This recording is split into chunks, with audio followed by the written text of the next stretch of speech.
So I'm doing fuel lines on this Poulan Pro Wild Thing chainsaw, and it's really hard to do. So what I did, I grabbed obviously the size of the fuel line that you need. I grabbed a little wire and I poked it through here, and I put some two-stroke oil or lubricant on the hole, and I slowly pulled this while trying to feed it through, and it's slowly working. As you can see, the fuel line, actually you can't see, but the fuel line is there. It's in the bottom of the tank and it's through. I don't recommend drilling these holes because they're tapered, and then once you drill that taper out, the fuel line will just keep sliding in and out, and that's not good.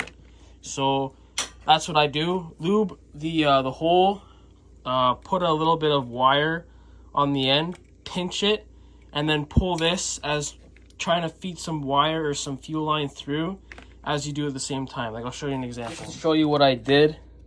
So I cut a little angle on the end of the fuel line. I put this little wire on the end, and I kind of clamped it on there. I lubed the hole there with two-stroke oil. I think it works best.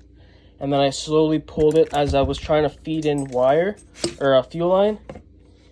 It's hard to do. You have to fight with it a little bit, take your time, but it does work.